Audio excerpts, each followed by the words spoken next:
नमस्कार, मैं हूं अंकुर और आप देख रहे हैं सत्यहिंदी.com। आइए एक नजर डाल लेते हैं अब तक की सुर्खियों पर। अमेरिकी डॉलर के मुकाबले भारतीय रुपए में आज बड़ी गिरावट दर्ज की गई। भारतीय रुपया आज डॉलर के मुकाबले 39 पैसे की गिरावट के साथ 81.30 के स्तर पर बंद हुआ। इससे पहले दिन में कारोबार के दौरान रुपया गिरकर 81.5 के स्तर पर कारोबार कर रहा था। आम आदमी पार्टी ने बुधवार को आरोप लगाया था कि गुजरात चुनाव में सूरत ईस्ट सीट से उसके उम्मीदवार कंचन जरीवाला का बीजेपी के लोगों ने अपहरण कर लिया।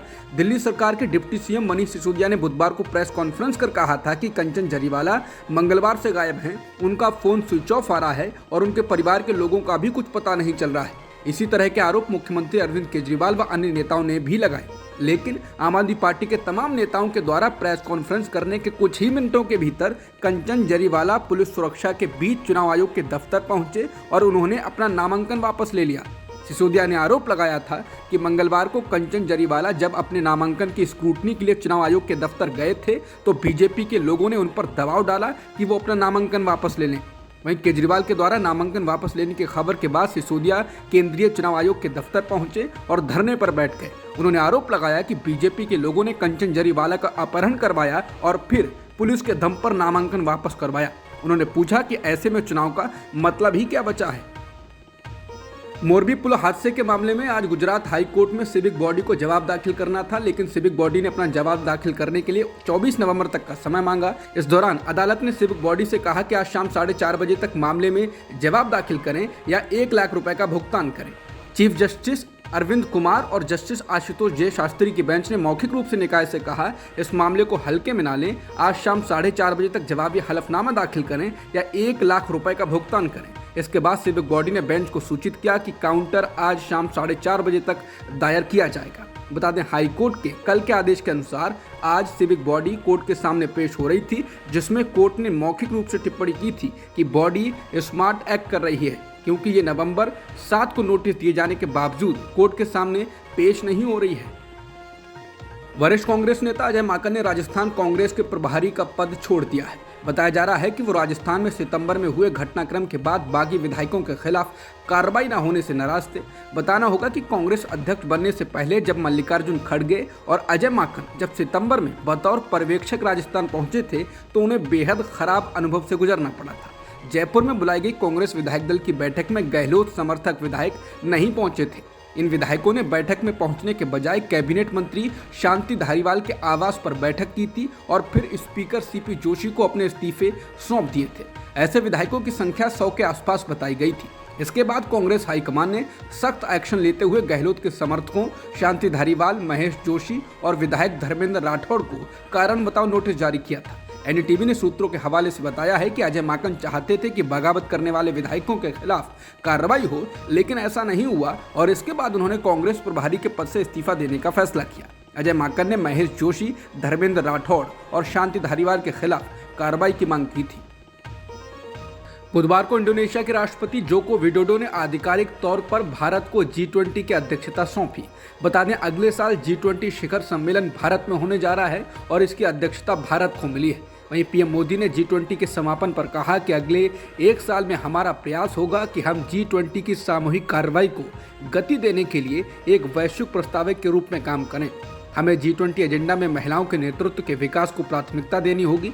इससे पहले मोदी ने कहा कि उन्हें विश्वास है कि जब बुद्ध और गांधी की धरती पर G20 की बैठक होगी तो हम सभी एक साथ दुनिया को शांति का संदेश देंगे। सुप्रीम कोर्ट ने बॉम्बे हाई कोर्ट के उस आदेश पर रोक लगा दी है जिसमें आवारा कुत्तों को सार्वजनिक रूप से खिलाने पर रोक लगाई गई थी। लाइव लॉ के अनुसार कोर्ट ने हाई कोर्ट की उस आदेश पर रोक लगाई जिसमें कहा गया था कि जो लोग आवारा कुत्तों को खाना खिलाते हैं उन्हें उन कुत्तों को गोद लेना चाहिए, आवारा कुत्तों को अपनाना चाहिए, उन्हें घर ले जाना चाहिए या कम से कम उन्हें कुछ अच्छे आश्रय गृहों में रखना चाहिए और वे नगर पालिका में उनके पंजीकरण और रखरखाव, स्वास्थ्य और टीकाकरण के लिए सभी खर्चों का वहन करें। इस मामले पर सुनवाई के दौरान सुप्रीम कोर्ट ने हाई कोर्ट के आदेश पर आश्चर्य जताया। साथ ही कहा कि आप इस बात पर जोर नहीं दे सकते कि जो लोग आवारा कुत्तों को पालते हैं उन्हें गोद लेना चाहिए। सुप्रीम कोर्ट ने पूछा कि हाई कोर्ट का आदेश व्यावहारिक है। वहीं नागपुर नगर निगम की ओर से पेश वकील ने कहा, अगर इन आवारा कुत्तों को नहीं खिलाया गया तो वो और अधिक आक्रामक हो जाएंगे। दिल्ली नगर निगम के चुनाव के बीच ही दिल्ली की एंटी करप्शन ब्रांच यानी एसीबी ने बड़ी कार्रवाई की।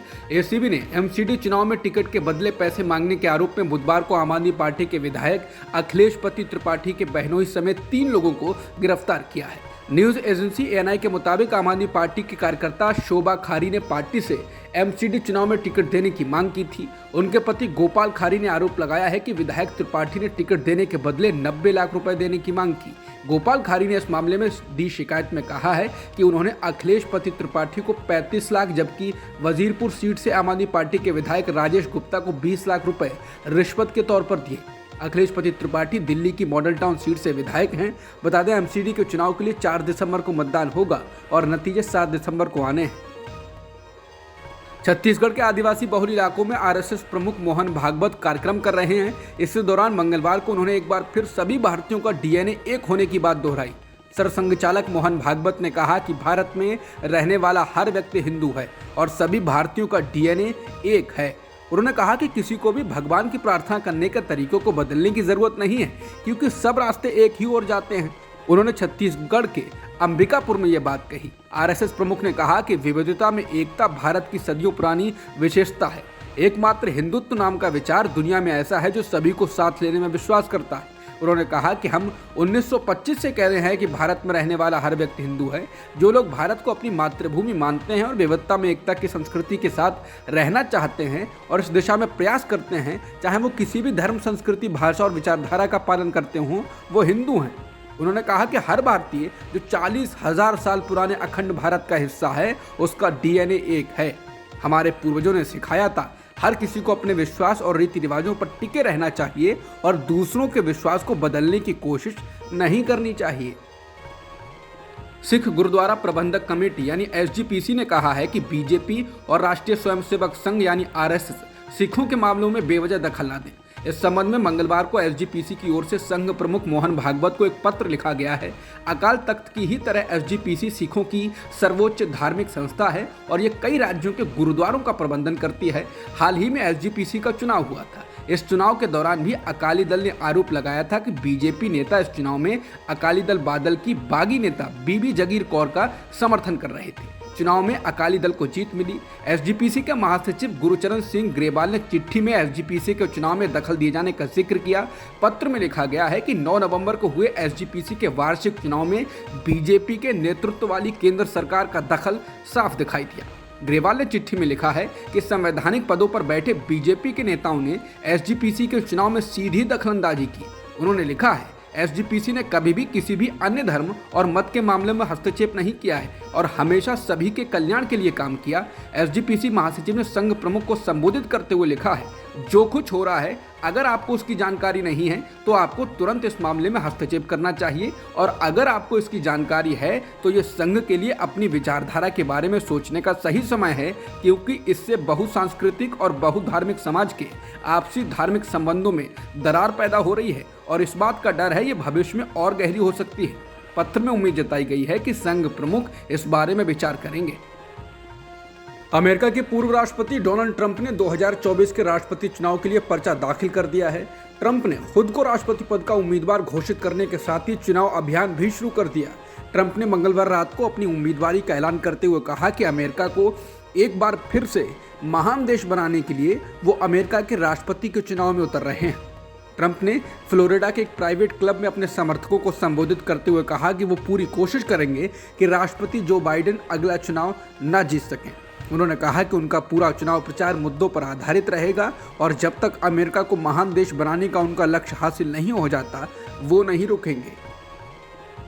एसोसिएट प्रेस एजेंसी की एक रिपोर्ट में 3 अमेरिकी अधिकारियों के हवाले से कहा गया है कि मंगलवार को पोलैंड में गिरने वाली रूसी मिसाइल को यूक्रेन की ओर से दागा गया था। रॉयटर्स के अनुसार पोलैंड पर हमला करने वाली मिसाइल को यूक्रेन की ओर से दागा गया था। रॉयटर्स ने एपी समाचार एजेंसी का हवाला देते हुए बताया है कि अमेरिकी अधिकारियों ने कहा है कि शुरुआती निष्कर्षों से पता चला है कि पोलैंड पर हमला करने वाली मिसाइल को यूक्रेनी सेना द्वारा रूस की ओर से आने वाली मिसाइल पर दागा गया था। वहीं डीपीए न्यूज एजेंसी के मुताबिक अमेरिकी राष्ट्रपति जो बाइडेन ने G7 नेताओं से कहा कि इस बात के संकेत हैं कि जो रॉकेट पोलैंड में गिरा है वो एंटी एयरक्राफ्ट मिसाइल यूक्रेन की ओर से दागा गया था। बता दें पोलैंड में हमले के बाद से तनाव बढ़ गया। कहा गया कि इसको रूस ने दागा है। जिसके तुरंत बाद G7 देशों ने बैठक की। हालांकि रूस ने इससे इनकार किया और कहा कि मिसाइल उनकी ओर से नहीं दागी गई थी। अमेरिकी स्पेस एजेंसी नासा को चांद पर रॉकेट लॉन्च करने में आज बड़ी सफलता मिली। नासा ने अब तक के सबसे शक्तिशाली रॉकेट स्पेस लॉन्च सिस्टम को सफलतापूर्वक लॉन्च किया। ये नासा के आर्टेमिस मिशन का हिस्सा है, जिसके तहत 50 साल बाद एक बार फिर इंसान को चांद पर भेजने की तैयारी की जा रही है। अगर ये मिशन कामयाब रहता है तो भविष्य में इस रॉकेट से अंतरिक्ष यात्री मिशन पर जा सकेंगे और सब कुछ ठीक रहा तो 2024 से एक बार फिर इंसान चांद पर कदम रखेगा। अब तक की खबरों में इतना ही। बाकी खबरों के लिए बने रहिए सत्य हिंदी.com के साथ।